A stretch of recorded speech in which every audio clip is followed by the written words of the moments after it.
Hi guys. So people wanted to ask me to do a reaction video to a woman called Foodie Beauty. So I've never met before. Um, don't know much about her, so I'm gonna just do my first impressions and what I think through the video. Okay. Now I'm gonna do a little disclaimer. I am not a fat shaming person. I don't believe in judging someone by the skin colour or their weight or anything like that. Okay, so I'm just going to go on the personality of the people. So let's go ahead and see what this lady's all about. He's like therapy for me right now. Hi. Hi. Hi, Beeson. Oh, that's not my dog. That's my uncle's dog. So does she live with her uncle then? You know what I mean? Okay, I'm gonna try to get into the bed without disturbing him because he's a good boy and he doesn't deserve it. I didn't. Yeah, I just figure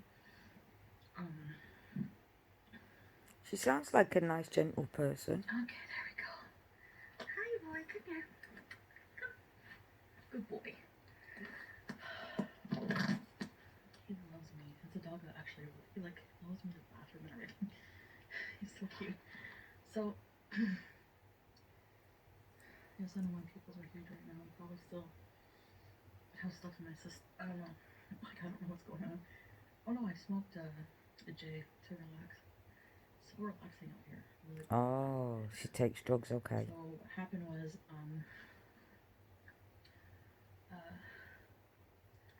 he was in the struggle. He kept licking. Look at it's irritated here. That's from him licking the. Wow, look how bruised she is. IV site where they put the IV. And look, what I still have on my leg. She had a heart trace. Look at the bruises. She must be diabetic then. EKG. Because I'm hypoglycemic and I get bruising really easy. Too much on the negativity, but it's just that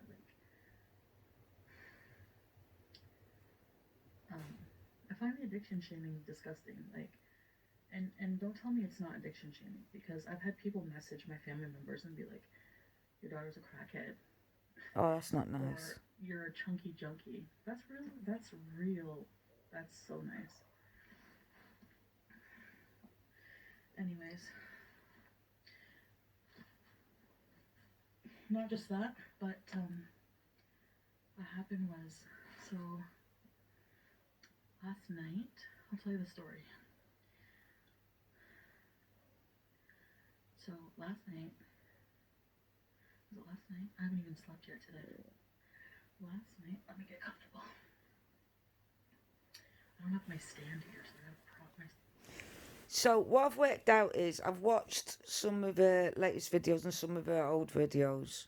She started off as a mukbang channel and then she went to the weight loss channel and looks like she has definitely lost weight. And then it looks like she's on the path of destruction because she's losing weight. So to me, it looks like a classic person who sabotages themselves when they're doing good. There's some people in this world that their personality in that will sabotage all the time. So they work hard and they start doing good and they will sabotage that with either something else or what they're doing. And it's not like Amber Lynn where it's laziness. It's more to do with mental health. And for those who are shaming her because she's calling her names like crackhead or whatever, what I've watched, she is like many other people who get addicted to drugs, including prescription drugs. They get to a point where They think they can control everything in their lives. And with it being a dangerous drug, I assume she would have looked into it more about the side effects and how fast you could be addicted. Because I've gone on a bit to find out more about these drugs because I don't take drugs and I don't drink alcohol. Not out of choice, out of the fact I just don't like the taste and I don't like to feel sick. I'm ill as it is with chronic pain and that. I don't want to make myself more sick. And alcohol, I don't see the point of. One, it tastes like earwax. Two, it's disgusting. And three, it makes you dizzy and sick. I can have that when my blood sugar drops. And I'm sick all the time with my condition anyway. So it sounds to me like she's got an addictive personality and maybe she's made a big mistake. Maybe she thought she had this under control. Like so many others, I've seen this so many times where people say, I've done it for years and never been addicted. For years and years on weekends. Some people use it as a recreational drug for weekends and stuff. And they do it for years. And then all of a sudden, they decide, oh, I don't want to do it no more, but can't stop. Because sometimes when you say, like when someone says, don't look down, the first thing they're going to do is look down. It's like that, but for themselves. So when a guide say don't, or a unconscious, or a Jiminy Cricket, whatever you want to call it, says don't do this, she's like rebellious. That's the word I was looking for. She's a very rebellious person, as far as I can work out. So let's watch this and see what happens. So last night, I relapsed. So you know the video where I was like, oh bless you, she relapsed. I didn't take anything that day. But I relapsed. At least she's being honest. So it was probably still in my system. So I relapsed yesterday, and ended up doing way too much, like to the point where binging all night. So I've watched her other videos when she was trying to lose weight, and I've watched Amber Lynn trying to lose weight, and I've watched quite a lot of people, even skinny people, trying to put weight on, and they end up binging, bulimics and stuff like that. So it goes either way, and I think because of her personality, having that personality of addiction anyway, whether it's food or movie watching or whatever, it's just some addictions aren't as dangerous as other addictions, right? But addiction's still addiction.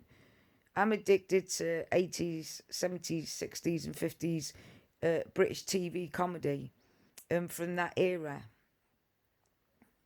and 90s and that. So,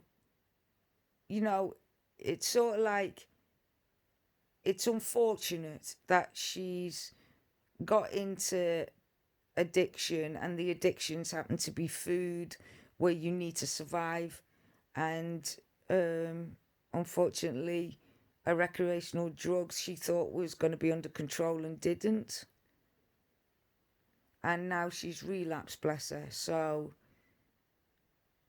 and you know what, you can't sit there and judge someone because at least she's admitting that she has relapsed. She didn't have to, and she doesn't have to tell us. So I think that's brave of her. But again, I don't know much about this lady or her channel or anything to know. You guys will know better if you subscribe to her and you've known her for a long time. You know better. So leave comments down below if you know why she's telling us. But I assume she's telling us because she's just sharing her journey with us, her ups and downs, because she feels lonely and she's got no one else to share it with. That's what I'm assuming. But like I said, I don't know much. So if you do, comment down below and tell me what your thoughts are. Let's carry on watching. So this is like probably going to be triggering to talk about because it talks about drug abuse. So I just wanted to let you know. I'm going to be telling like what happened. and it's actually like helps me to tell you guys, and like you're my VIBs, so I know there's not as much negativity talking to you guys, so it's gonna be okay. Um, Shouldn't be no judgment or negativity. After the bouncy ball, no, that was a different day. The bouncy ball day, I didn't do anything. Like I had no weed, nothing. Oh, good So on the you. next day, Well done. hi Brock. Take Hi every day as Melissa. it comes. So what happened was I relapsed, and oh hi Joe, where's Joe? So start again tomorrow. Vera. Um, yeah, I'm just gonna tell them what happened once, and then. So, I always say to people that relapse with food or anything, any addiction, okay, yesterday you did good, today you relapsed, so let's forget today and let's start again tomorrow. That's what. But nobody should judge them or call people names. That's wrong. What we should do is support each other. What we should do is lift each other when we're down. I always say these sayings, right? I will never walk beneath you or above you. I will never walk behind you or in front of you. I will always walk beside you. And when you fall, I'll lift you. And when you're high, I'll smile with you. And I don't mean high as in drugs, I mean high as in like when you're in a good state. Whether you're a stranger or my best friend, that's what I would do. And I stick by that. Now everyone's going to go, oh, you're autistic, you don't understand things. And I don't. It's just black and white to me. But I don't see why you should judge someone. And if someone's trying their best to do something and it's hard work and they fail, they know they failed. So why punish them? It's not our jobs to punish, it's our jobs to support. But again, like I said, I don't know this lady, but I know she's a human being and I know she's hurting. And I also know that maybe she made a mistake. She thought she could control a dangerous drug and couldn't. Everybody makes mistakes. None of us are perfect. Some people can, some people can't.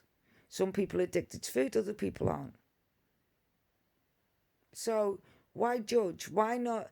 Look, as long as she doesn't hurt children or animals or people and she doesn't beat them up and she doesn't steal off them and like those scumbags, scalpers and stuff like that.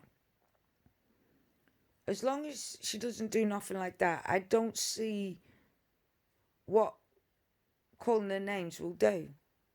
What it might make you feel better calling their names, but how's that going to help in the long run? If you're doing it because you want to make that human being better, then support the person and say, look, I get it. You did wrong. You know you did wrong. You know you relapsed. It ain't funny. It isn't a joke. But let's forget it and let's move on. A new day, new start. Try again.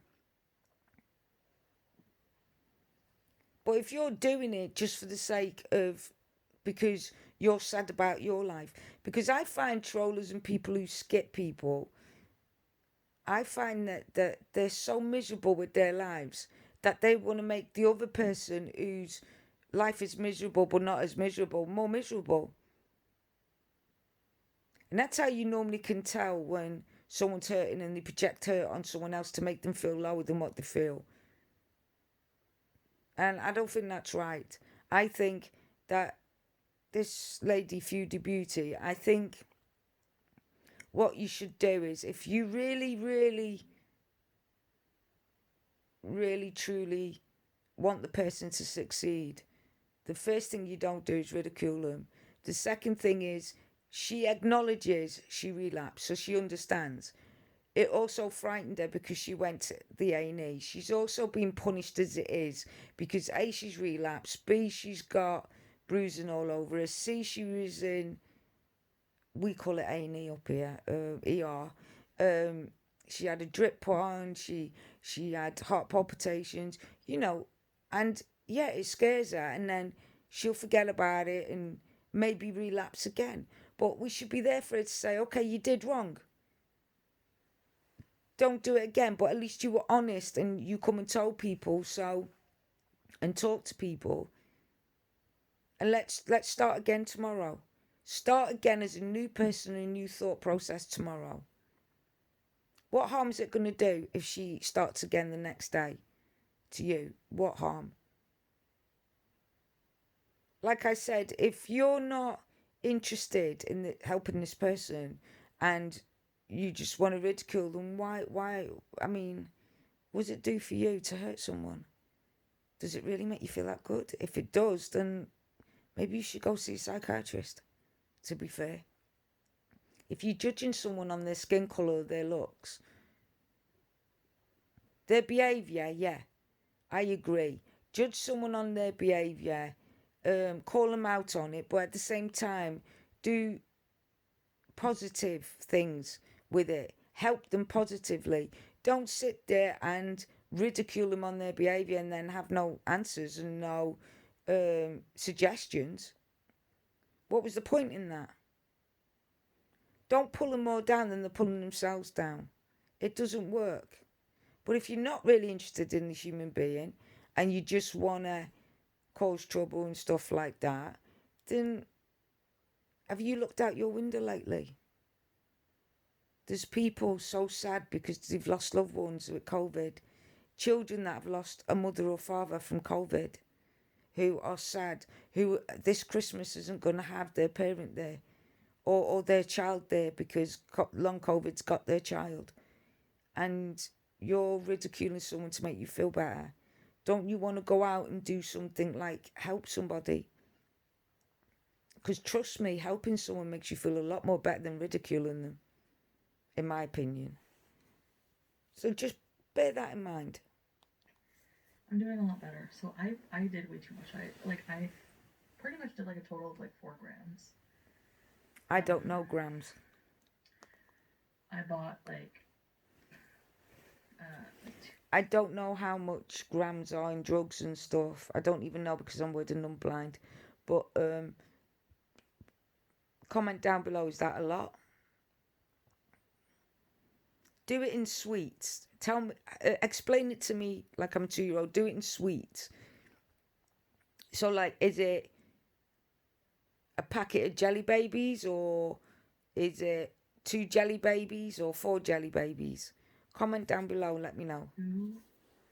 8 grams, 7 grams, and I ended up like flushing the rest of it this morning with my uncle on the phone.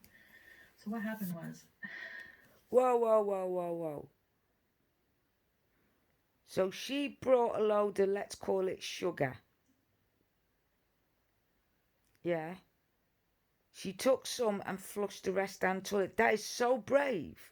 For someone, that's weird though. Someone who's addicted to something, they couldn't physically or mentally or even emotionally throw something like that down. That doesn't make sense, that bit.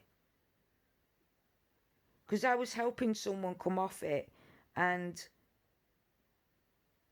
they were going through all the shakes and the pains and stuff like that. And the parent brought back some sugar to give them little bits at a time. And I was like, you sure you should be doing that? Shouldn't we call the doctor and that? And they were like, no. Because something to do with his work or something. If they called the doctor and they found out that he could lose his job. So I was like, fine. So he took a month off work, sick. I think he told his boss he had backache or something. And so I was doing shifts with the mum, just keeping an eye on him, talking to him, wiping his brow and stuff like that. He was just a neighbour. So wasn't a friend or anything, just a neighbour knocked on my door and said, could you help me? She wanted to go out to the shops and her husband was at work and he was on his own. So I said, sure. So the mum said, yeah, maybe you're right. Maybe I shouldn't be giving it at all. Maybe we should phone the doctor. And he was like, no, it's fine. And then he took a bit, started feeling better and then said, right. And he went to the toilet to flush it and he couldn't do it.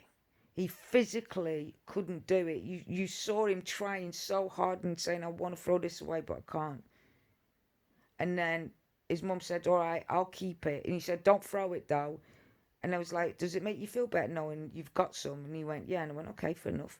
Like smokers, like us smokers, if we know we've got, what I do is I have one cigarette because I'm now a vaporer. Can you see? I vapor because I'm stopping smoking. And then what I'm doing is keeping one cigarette, one rolled cigarette at all times on me. So I know at any time if I really wanted to, I could get it. And it helps me not smoke. Because if you deny, in my life, if you deny your body something or your mind something that made you feel good, then it's going to be so powerful that you can't help it and you will relapse. But if you tell the mind, well, the choice is it's there if I want it, which I don't, then your mind will go, fair enough then. Because I'm not denying my body. I'm not giving something up. I'm just saying I'm not taking it anymore. I'm not adding it to my body anymore. That specific substance. Do you see what I mean? Let's carry on anyway. You never realize how lonely addiction is or like struggling is mentally. Oh, bless. Until you reach out and ask for help from people around you. So like something so simple, but something I never wanted to do. I never wanted to burden somebody with something like this because this is heavy. Like if you have somebody who's an That's why you need to talk to specialists. Your family can only be there for you, but sometimes empathy and sympathy can do you more harm than good. But if you go and seek professional help, get them to write down what your family can do to help you, it will take less pressure off your family. And on top of that, they'll know what to do. Because if they've never had it or never done it, all they can do is love you and care for you, but that's it. And be there for you, but they can't help you through it. So it will be lonely. But if you've got a professional doctor helping you and a mental health doctor or something like that, and a therapist and specialists that deal in drugs and stuff, they know the best way for you and they will talk to you and stuff. So you're not alone. You'll have your family protecting you and caring for you and looking after you. You'll have someone to talk to 24 hours a day with the drug people, and then you'll have your doctor there in case you say, I can't cope with this, I'm going to go back to it. Is there anything you can do? And you don't need to struggle alone in this world. You're not alone in this world. No matter what you're going through, there's someone else going through the same thing or worse. So you're never going to be alone. You just have to reach out. Thing to deal with. You know what I mean? It's like really, really, really heavy to deal with. So, hi Marissa, Page Master. So okay, yeah, Beeson, I know. But basically, sorry, so what happened was, by the morning, I was just like at my desk and like I looked at myself in the mirror and I was just like, oh my god, like what am I doing? Like, oh bless. This is bad, you know, and it must have been so frightening. I guess I feel lucky that I don't know, I just felt like this is it. Like I have to, yeah, I'm like I have to do something. I have to ask for help. Like I just really felt alone, and I wanted help. So that was brave. Tried getting a hold of my mom, but I think she was still sleeping. It was pretty early, so everyone I tried to get a hold of was sleeping, obviously. So, but BB called me back first, and he's such an amazing person, you guys. Like as a human being, he's. So what I got out of watching other reaction channels, so BB was her partner that she had an affair with. Pete's now a friend, but Pete used to be a boyfriend, but then she slept with BB behind Pete's back. And then, which, another mistake, which fair enough, if you're on a self-destruction, then you're going to do things. See, again, there you go again.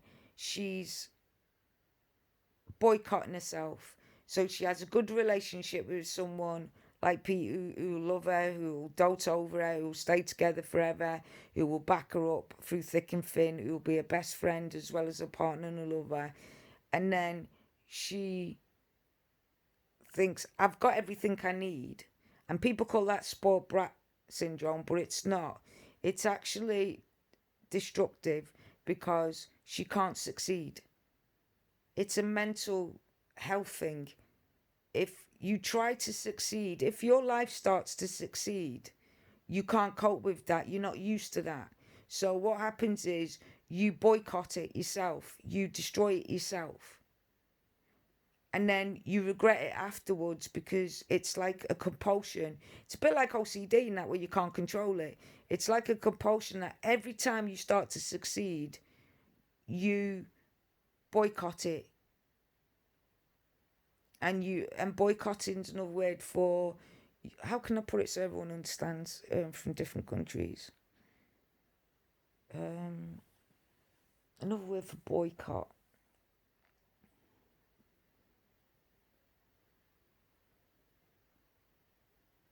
I can't think right now.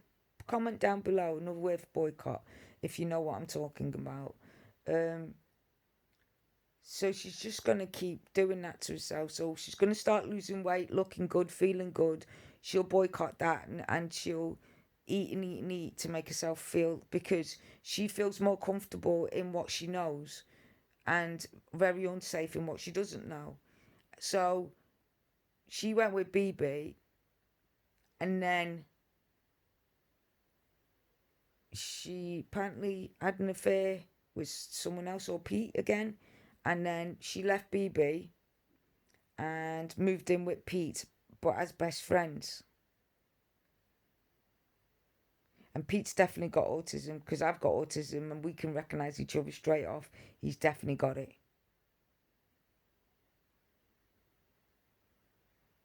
But even if she's got a best friend, because Pete doesn't understand things, she still feels alone. Do you know what I mean? Which is understandable. But I think that was very brave of her to admit things. But again, I don't know much about this lady, so if you could comment down below what you think and why. Is she what she looks like? A nice, caring, nice person who's just having bad times? Does she boycott herself all the time? Every time she tries to succeed, she destroys it. Comment down below and let me know your thoughts on it. So caring and so amazing. He's like, you know, holding me accountable by like checking in with him and stuff like that. And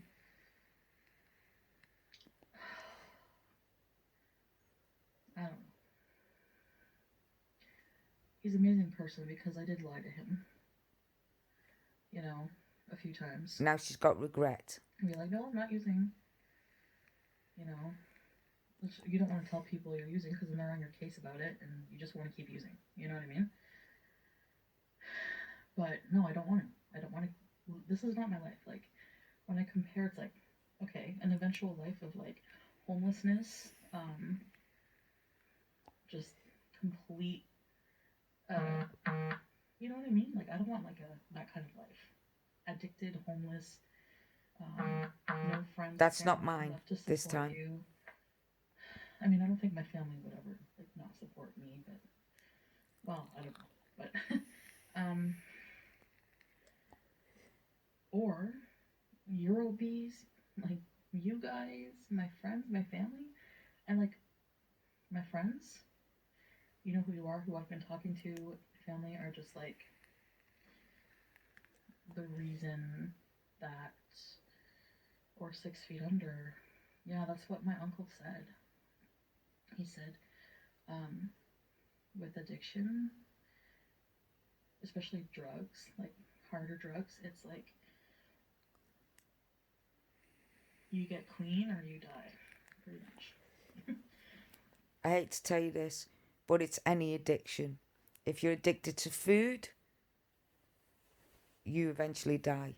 If you're addicted to drugs, you eventually die. If you're addicted to alcohol, you eventually die. Because Mother Nature tells you you have to have a balance. There's always a balance. If there's something good in your life, you have to have something bad to make you see the good. So Mother Nature will put nettles that sting you and hurt you and you have a reaction to, but right next to it will put a cure. So there's always an answer, but you have to find the balance of your answer. So you want to stop, you want to know why you're addicted, you need to find the cause of why, and then change the addiction so the addiction's still there, but it's there that does you good. Does that make sense? So, like, if you're addicted to food, that means you're addicted to any food. That means you can eat. So, therefore, find something that you can eat a lot of that won't harm your body. That could be good for you. But you enjoy the taste of and you can still feel comfort in. That's the secret. Like with smoking and that's another addiction that can kill you, right? So can walking in front of a bus or a train. Some people are addicted to thrill seeking so much that eventually they will die. Addiction is when we do extremes of anything and not enough of another thing, an imbalance. Humans can't do that. Humans, to survive, have to be balanced at all times, mentally, emotionally, and physically. So if you've got an addiction of food, then make sure the food addiction you've got is healthier and more comforting for you and tastes good as well. There's many things out there to try. And even if you keep failing, then try again. Brush it off. Use it as an experience and think to yourself, why did I get to that point where I relapsed? And say, right, it was because I was under pressure because of this, this, and this. Like some people will do good on diets and then relapse, and it'll be like, why did I relapse? And once they figure it out, that it's because they denied their body stuff. So they like cheesecakes or something, and they just kept eating cheesecake breakfast, dinner, tea, and stuff. Then you find a way to live with that. Make it a bit healthier. Maybe make it yourself or make it a bit healthier and use it as a reward for maybe eating a salad with tuna and stuff like that, rice and what have you, and then have it as a reward and reward yourself. Because sometimes food addiction isn't about stopping the addiction. Sometimes it's about learning to live with the addiction, like learning to live with autism and learning difficulties. I have to learn to live with the fact that I have appointees, I have social workers, I have care workers. I had to live with the fact that my wife was taken by a mistake of a doctor. I have to live with that, but that doesn't mean I punish every doctor. It doesn't mean I don't trust a doctor. That doctor's behaviour was nothing to do with other doctors in that profession. And that's the same what you should say.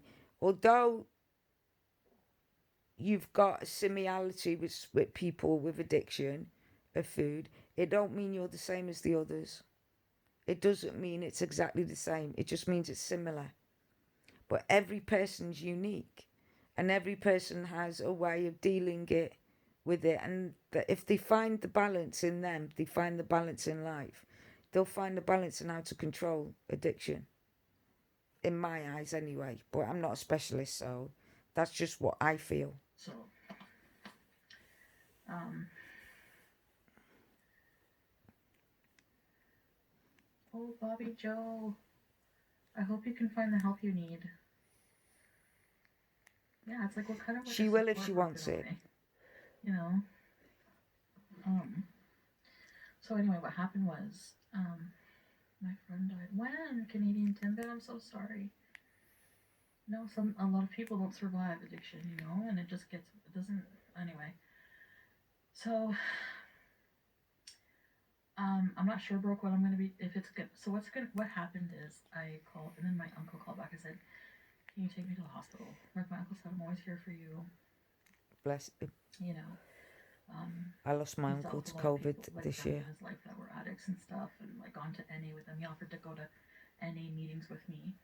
Um, so he said, "I'm gonna take you to the hospital, and then you're coming home with us Bless. for a few days because you can't be alone right now." Um, It must be nice to have family like that. so I said, like, obviously I prefer to be at home, but thinking of being at home, yeah, it would be a trigger right now, probably. Yes, Sarah, I'm very, very fortunate to have good friends and family. Um, so having the support, I think, is what's going to make this different. And so what I did was, I said, Still going to be I hard. admitted to him, I said, I still have a gram. He said, right now, while I'm on the phone, um, not a gram, an 8 ball. So, um, I flushed an entire thing down the toilet. That's So, brave to do that, to be with him on the fair. phone. Uh, and then,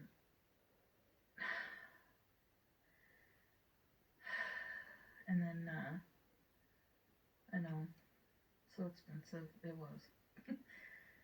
But that's the thing. Like, I'm, I'm make pretty decent money to support myself, but not to support a cocaine habit. No. You know, I don't think so anyone can make enough money to what support that happened was because it'll get more and more and more and I more, and started it's getting never like ending.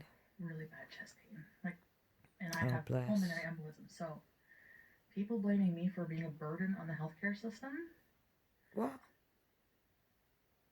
blame my doctor because I was told that anytime I have chest pain, they told me to go. Okay, so People are telling her she's a burden on the system. What kind of people are these? Look, if you don't have sick people, you don't have doctors and nurses. If you don't have sick people, there can't be cures. If sick people don't go to doctors, then how are we gonna get cures for stuff? The only way a doctor can learn about an illness is if someone goes and presents themselves with that illness. So it's not a burden, it actually helps not only the doctors and nurses, but it also helps mankind in the long run. So, what kind of people would think that anyone's a burden to go into hospital? And you might say, oh, it's her behaviour. She did it to herself, so. Then that way the doctors can see what this kind of stuff that people do to themselves, what could happen.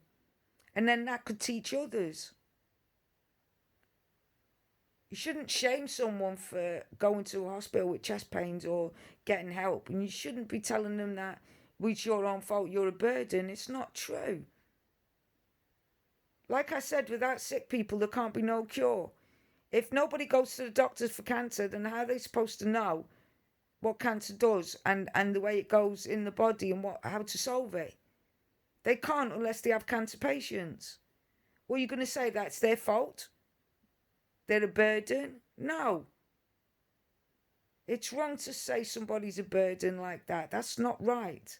You should be ashamed of yourselves, you people who say that. gotta add a bitchiness in there. So anyway, I'm lucky to be alive. I know. So anyway, and I went and talked to Pete about it. Um, yeah, he's gonna take care of the cats for a couple days. I don't know how long I'll be here, but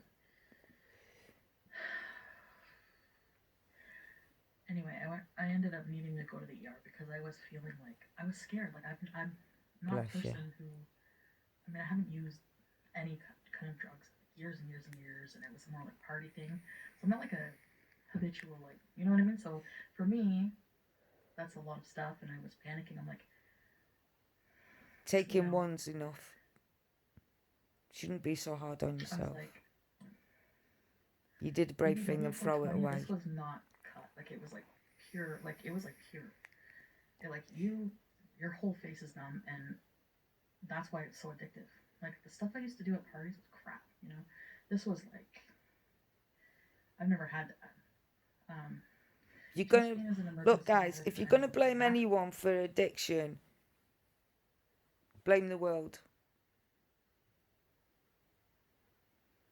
Blame humanity. Because it's humanity who makes these addictive stuff. It's humanity who puts these addictive stuff in the way of people. It's humanity who figures out that food, if you put salts and certain sugars and certain chemicals in there, your body needs it more and more and more. Don't you get that? It's not the person who's addicted, it's the person who invented that addiction by inventing the thing that made you addicted too. So you just can't blame people for. You can blame people for how they react on it, if they're stealing or calling people's names, but she's doing none of that.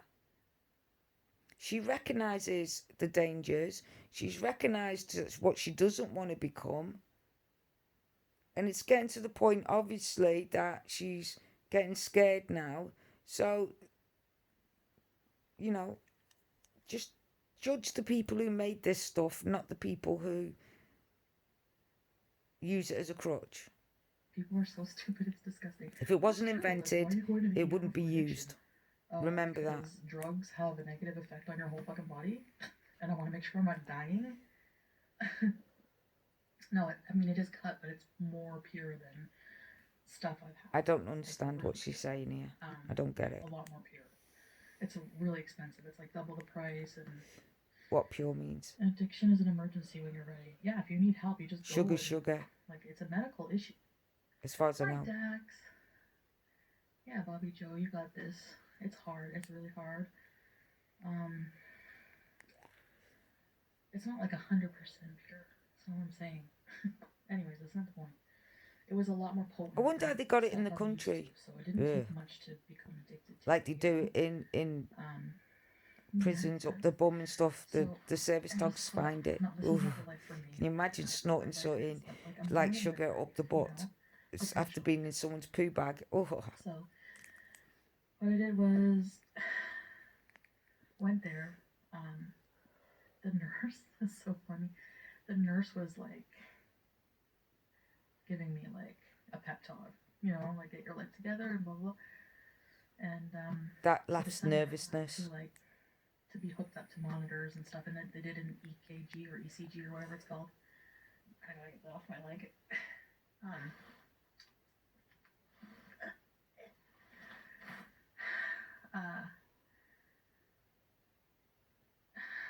No, especially when you've had a history of pulmonary embolisms, you want to get it checked. And you could have sepsis as well. If you get a cut in your nose now and you're diabetic, you could have sepsis.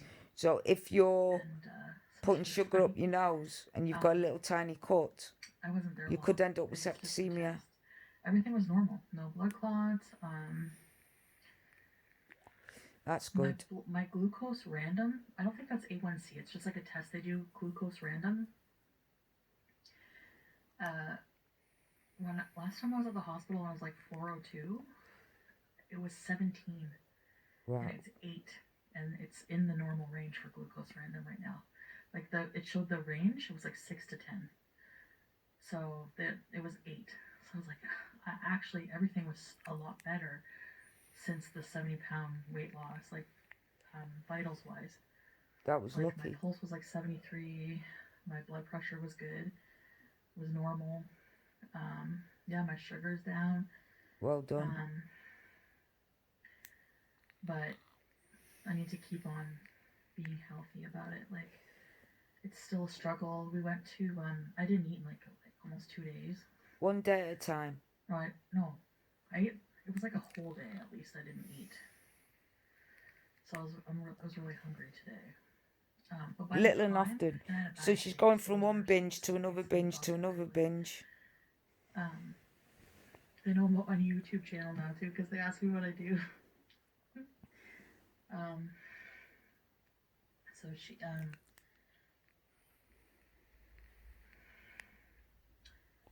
you need to be eating. I know it's not healthy not to eat, but when you're using, you don't really. Little and often. Nurses are so underappreciated for sure. especially since she found my vein the first try. That meant so much to me. So I wasn't there long. I had a really bad headache. I thought I was having I think I have a blood clot in my brain from the cocaine. I'm like, I'm freaking out. And they're just like, so they did like blood tests to make sure there's like no sign. There was like a D dimer. It was like normal. Sixth try. Usually we do hi Penny. So what happened was they gave me Tylenol, and I felt like probably like an hour and a half later. I think they like just wanted me to relax and try to like come down. So Mitsu meow meow. Um, Shrinking Project and Peeper are FFG supporters, really? What was I gonna say?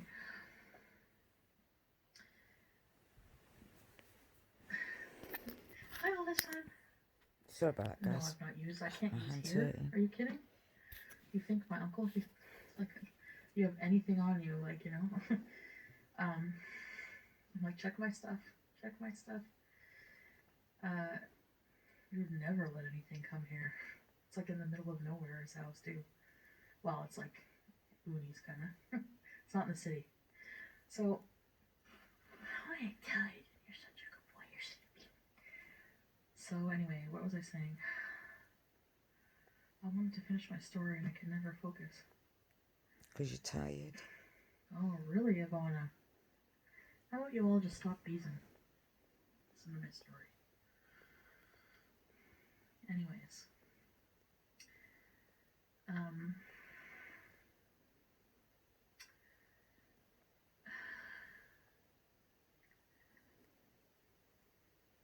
hi, Halloween Andy. Where It's was hard I? What work was I being saying? in I can't think A&E clearly and right now, ER guys. Like I didn't all even night. remember. My Exhausting. my eyes are really big right now. That's weird.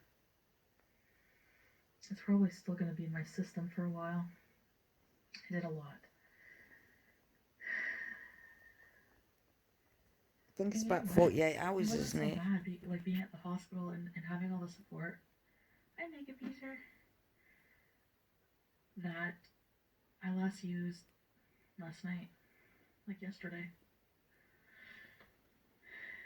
and I haven't slept yet.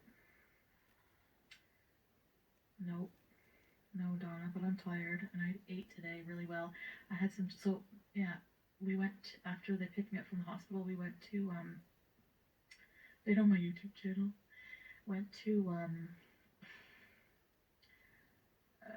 was I gonna say? The grocery store for food. We had cabbage rolls and rice tonight. It was really good. That was really good. I was really hungry. I was so hungry. And I picked up some pizza buns. 2 pizza buns. I had one today. Those Evian waters. I got some grape leaves. Oh no, Vans Beezer. The cocoa babies all damn And what matters. else? Oh, don't you sire. Sorry, I have a pimple. So anyway. Oh yeah, so inpatient treatment, no.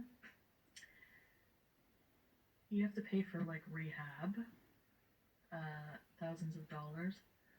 But if you want, it can be covered by the government, but there's a wait list. Yeah, but it's the funny thing.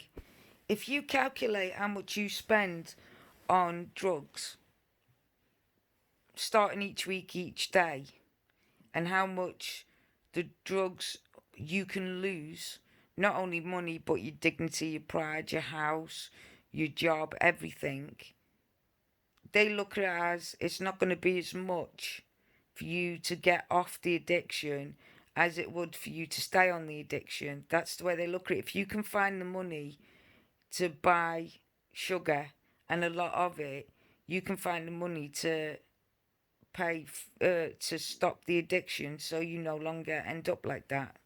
That's the way I see it anyway. And I don't need detox, so like medical detox. So um, But what I am doing is I called right away also, right after I called my family and said I messaged everyone important to me. I said I've used, I need your help, I need to go to the hospital right away, for right there for me.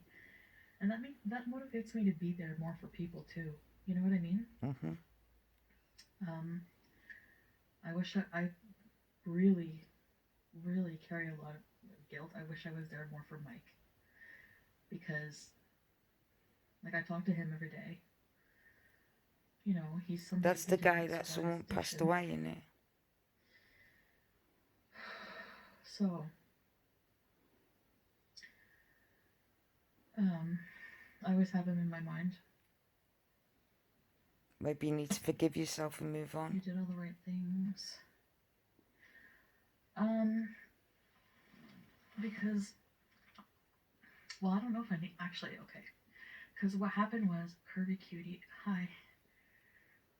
Yeah, there's 12 NA, Narcotics Anonymous. Um, Pete's is supportive, but he doesn't really have much he doesn't really understand addiction as much, you know? Thanks, guys. I appreciate you being here. No, it does help. Like, you know, because you guys are a support system too. You're not nobodies. You're my VABs. You're my community of supporters, and honestly, that's what I just need right now. Like, It's you know, nice. no, I'm not at my mom's, my uncle's. Sorry, my not. So, no one can change it but you. Exactly. That's the thing. Like, I'm here now. Eventually, I'm gonna have to go home and be on my own. But the thing is, like, I'm not craving it right now. Like, I'm actually okay right now. But smoking weed helps. Like, you know, But all you're doing is relaxing covering here. the, masking the real addiction. So you're just making one And addiction to Cody's another such addiction to another such good addiction. company. He's so You're cute. see what she's doing is she's using drugs to combat drugs, and that doesn't work. She uses food to combat emotions, whereas if you strip it all back and just deal with the emotion in the first place, then you would fix the emotion and have no other thing to fix, and you can get on with your life. But what's happening here is you just counteracting each addiction. So you've gone from food addiction to drug addiction, and now you're using different types of drugs because weed is just as addictive to certain people as others, and you're just using it as a crutch. You're just teaching yourself and your brain you still need a crutch to deal with the problem. You're still going to something instead of going to a psychologist or a psychiatrist or a doctor. You're going to something that's addictive, and you're going to something that is harming you rather than going to something that's fixing you and helping you. And that's what people have got to realize that Foodie Beauty is doing to herself. She's boycotting everything. So she's got friends, family, doctors. She's got lots of help that most people can't get their hands on. And yet she still uses a crutch that is worse for her than a crutch that is not so bad. Saying that all psychiatrists are good and psychologists and that, but it's not as bad as from one addiction to another. All you're doing is just either adding to your addiction or just changing your addiction. And if you think coming off weed is just as easy, it's more easier than coming off sugar, you've got nothing coming. You really have. And edibles and stuff like that are meant for people with chronic pain and people who can't function mentally and emotionally in society. So using them as recreational as well, all that's going to happen is people's going to make it illegal to use it. Doctors are going to say, well, we can't legalize this because, to be fair, um, edibles and stuff like that and cannabis oil and stuff like that actually would help most people with a lot of ailments. However, because people abuse things like this is why the government won't make it legal. This is why you'll get police officers cracking down on you, and this is why doctors won't prescribe them to their patients.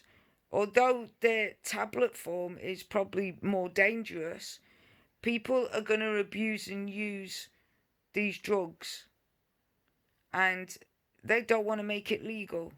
Why people are abusing it. And it's people like Foodie Beauty who use it as a crutch are just proving the doctor's point. Well, she hasn't got pain or anything, physical pain, that could help a lot of people. She hasn't got a form of cancer that could be shrunk only by the cannabis oil, which I've heard loads of stories on, that doctors have give up. And this young lad's mum got cannabis oil and it shrunk his brain, and they could operate, and now he's fine. He's married with kids now. But so there is good, but if people treat things bad, then it's going to make it harder for the people who need it, because they're going to be, well, no, that's being treated bad. That's people are going to start robbing off people who are vulnerable, all that. We can't have that deal. So they just shut it down. But if less and less people abuse these drugs and more people prove that it actually will help and work and make someone better and help them live their lives to the best that they can, then they're going to make it legal. So until there's people stopping abusing certain drugs that could be done for other people, it's just going to keep happening where people who really need it's going to struggle, and the people who abuse it is not. That's my opinion.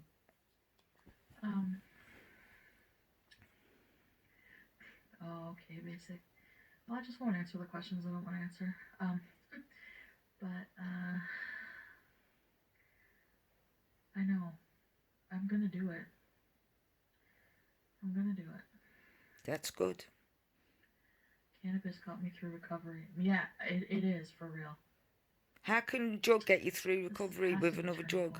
Has to. Another addicted drug. So I meant to say at the grocery store is, I feel so scattered. I don't feel. See, this is what gets me, the mindset. This is why she keeps failing in everything she does. Her mindset is, I need a crutch. Well, let's have a look at the crutch you need. You need a crutch, which is another drug that is still dangerous and still can make you paranoid, give you epilepsy, can damage you further. Although it does good for epilepsy as well, it depends on the person. So, and you're not a doctor. So, you using a crutch that is, again, to do with the same thing, then it's not going to work. People say, oh, cannabis helped me. How did it help you? Get off the sugar. How? How can it help you? Because all you're doing is still teaching your brain and body and still teaching yourself how to depend and have a crutch on something that's bad for you. Yet you've got all them good things in your life that you could draw strength from. And yes, it's harder, but in the long run, it'll be easier for you to say no afterwards. That's my opinion anyway. Right now. Probably because I didn't sleep. But I had cherries, pizza bun, got some fresh cheese, had those. So let me come to the conclusion.